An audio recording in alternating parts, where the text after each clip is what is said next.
قابل سے تعظیم عزیز دوستوں، آج ایک اہم غلط فہمی کا ازالہ ہم نے کرنا ہے، اور اس غلط فہمی میں بڑے بڑے صاحب علم دنیا دار قسم کے لوگ مبتلا ہیں، اور عمومی طور پر جو کچے ذہن کے لوگ ہوتے ہیں وہ اس سے بڑے متاثر ہو جاتے ہیں۔ ہمارے معاشرے کے اندر یہ تصور رائج ہے کہ اگر آپ نے دین کے اوپر چلنا ہے تو آپ کو دنیا چھوڑنی پڑے گی، اور انہوں نے دین اور دنیا کو ایک دوسرے کی ضد بنا کر پیش کیا ہے۔ یعنی اگر آپ نے دین پر چلنا ہے تو پھر آپ نے عیش و عشرت چھوڑنا پڑے گا، دنیا کا کاروبار چھوڑنا پڑے گا، بیوی بچے چھوڑنے پڑیں گے، ہر قسم کی نعمتیں آسائشوں کو تج کرنا پڑے گا، تب کہیں جا کر آپ دین کا صحیح حق ادا کر سکیں گے۔ اور یہ کنفیوژن اسی لیے بھی پیدا ہوتی ہے کہ ہمارے ہاں کچھ ایسی احادیث اور قرآن کی آیتوں پر زور دیا جاتا ہے جس میں دنیا کی مذمت کی گئی ہے، جیسا کہ ایک روایت ہے، الدنیا جیفۃ وطالبوها کلاب۔ اگرچہ محدثین نے اس حدیث کے متعلق کلام کیا ہے اور اسے موضوع قرار دیا ہے، لیکن متعدد علماء محققین کہتے ہیں کہ یہ بطور مقولہ ٹھیک ہے، یعنی دنیا ایک مردار ہے اور اس کو طلب کرنے والے کتے ہیں۔ اسی طرح قرآن مجید کے اندر رب العالمین فرماتے ہیں وَمَا الْحَيَاةُ الدُّنْيَا إِلَّا مَتَاعُ الْغُرُورِ، کہ دنیا تو ایک دھوکے کا سامان ہے، آخرت کے مقابلے میں دنیا کی کوئی حیثیت نہیں ہے۔ جس طرح کوئی میجیشن یا کرتب دکھانے والا آپ کو کرتب دکھاتا ہے اور آپ سمجھتے ہیں کہ بھائی یہ سچ ہے، حالانکہ وہ ہاتھوں کی صفائی ہوتی ہے، آپ کو دھوکہ دیا جاتا ہے آپ کی نظروں کو، اور آپ پہچان نہیں سکتے کہ یہاں اس نے کیا باریک کام کیا ہے۔ تو اسی طرح اللہ تعالیٰ نے فرمایا کہ وَمَا الْحَيَاةُ الدُّنْيَا إِلَّا مَتَاعُ الْغُرُورِ، کہ دنیا بھی دھوکے کا سامان ہے، اس پر ہمیں انحصار نہیں کرنا چاہیے۔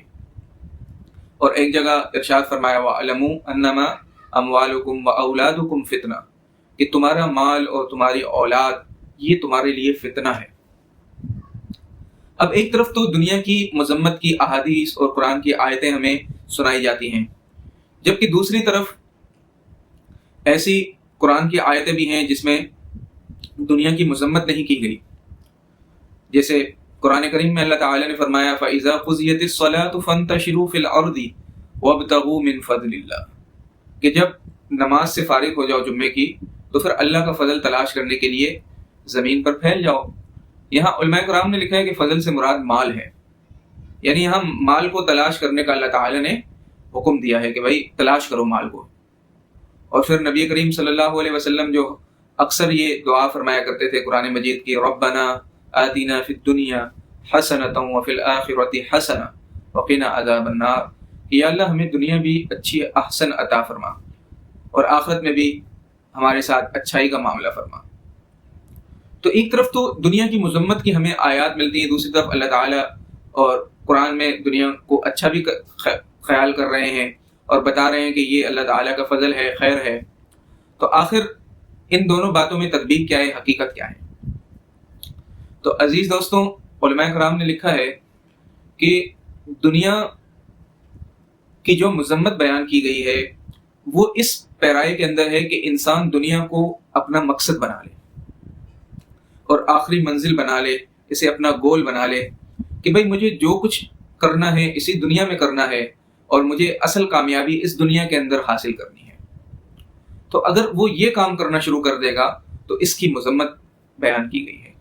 بلکہ ایک مسلمان کے لیے اصل طریقہ کار یہ ہے کہ وہ دنیا سے بھی رابطہ رکھے لیکن آخرت کو بھی نہ بھولے، اور آخرت کو زیادہ درجہ دے، کیونکہ دنیا کی زندگی تو ایک محدود وقت میں جا کر ختم ہو جائے گی، لیکن جو آخرت کی زندگی ہے وہ لامحدود اور ابد الآباد تک باقی رہے گی، اس کی کوئی مدت نہیں ہے ختم ہونے کی۔ تو اب انسان کیا کرتا ہے، وہ دنیا کو اپنا مقصد بنا لیتا ہے۔ اب عیسائیت کے اندر تو اگر آپ نے خدا کو راضی رکھنا ہے، کرنا ہے، تو اس کے اندر طریقہ کار یہی ہے کہ بیوی بچوں کو چھوڑ دو، نوکری کو چھوڑ دو، آسائشوں کو چھوڑ دو۔ لیکن اسلام نے ایسا نہیں کیا۔ اسلام نے آپ کو کہا کہ بھائی آپ کاروبار بھی کرو، پیسہ بھی کماؤ، تجارت بھی کرو، بازار میں بھی جاؤ، شادیاں بھی کرو، بچے پیدا کرو، ان کے ساتھ ہنسی مذاق کرو، گفتگو کرو، دوستوں کے ساتھ آپ بیٹھو، آپ مجلس میں جاؤ. تو اسلام نے ان چیزوں سے منع نہیں کیا ہے. تو ہمیں بھی اصل مقصد یہ ہے کہ بھائی آپ نے دنیا سے محبت بھی رکھنی ہے، نفرت نہیں کرنی، لیکن اس کو دل کے اندر نہیں بسانا. اگر آپ دل کے اندر بسائیں گے تو پھر آپ کا چین بھی برباد ہو جائے گا، سکون بھی غارت ہو جائے گا. ایک بزرگ نے بڑی اچھی مثال اس کی دی تھی کہ بھئی جب کشتی اس وقت پانی کے اوپر تیرتی ہے جب پانی کشتی سے باہر ہو تو کشتی تیر رہی ہوتی ہے. اب وہی پانی اگر کشتی کے اندر آ جائے کسی سوراخ کے ذریعے یا ویسے آپ ڈال لیں تو پھر وہ کشتی تیرتی نہیں ہے بلکہ وہ کشتی ڈوب جاتی ہے. تو یہی مثال دنیا کی ہے کہ آپ دنیا کے اندر رہ کر دنیا سے معاملات کریں، دنیا کو کمائیں، خرچ کریں، لیکن دنیا کی محبت کو دل کے اندر مت ڈالیں. اگر آپ نے دنیا کی محبت کو دل کے اندر ڈال دیا تو اس کا مطلب ہے پھر آپ کی بربادی شروع ہو گئی.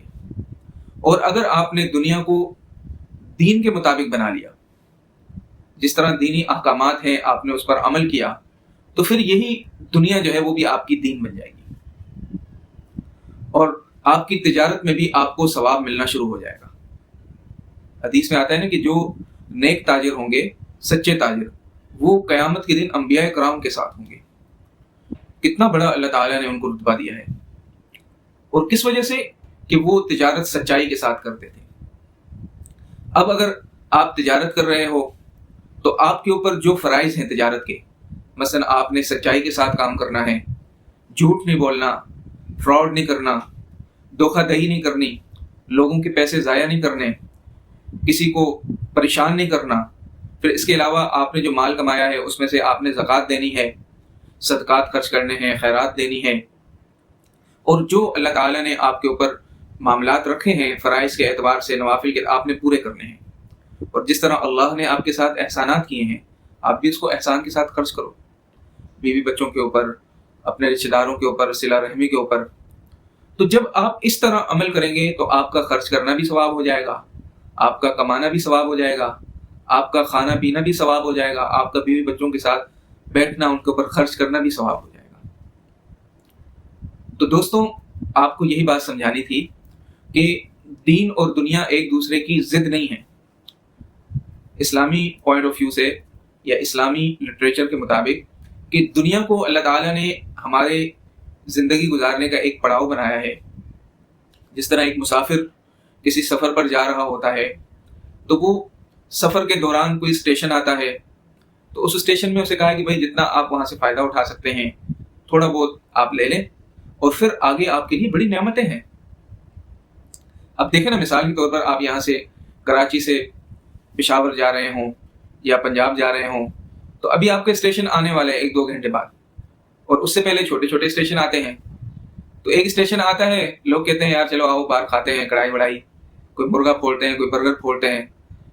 تو آپ کہتے ہیں یار نہیں، بس ہلکا پھلکا کھا لو، جتنی طاقت ہمیں مل جائے، کوئی چھوٹے سے اسنیکس لے لو، کوئی چپس وغیرہ لے لو، کیونکہ آگے ہماری منزل آنے والی ہے. وہاں تو ہمیں مرغے ملیں گے، بھائی بکرے تیار کیے ہوں گے مہمانوں کے لیے، مچھلی تل کے تیار کی ہوگی، چاول ملیں گے، تو گھر کے اندر ہم سکون سے کھائیں گے.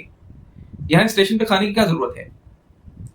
تو اسی طرح دنیا کے اندر بھی آپ نے دنیا کو مقصد نہیں بنانا اپنا، آپ اس کے اندر رہیں. اللہ تعالیٰ نے اور اسلامی تعلیمات کے اندر کبھی آپ کو منع نہیں کیا کہ آپ اپنی اچھی زندگی نہ گزاریں. آپ کو مکمل اچھی زندگی گزارنے کا حق ہے، لیکن شرط یہ ہے کہ اچھی زندگی گزارنے میں آپ نے لوگوں کا حق نہیں مارنا ہے، حرام کام نہیں کرنے. اگر آپ نے حرام کام کیے تو پھر یہ اچھی زندگی بھی آپ کے لیے وبال بن جائے گی. تو اللہ تعالیٰ سے دعا کریں کہ وہ ہمیں اس کے اوپر عمل کرنے کی توفیق عطا فرمائے. وآخر دعوانا ان الحمد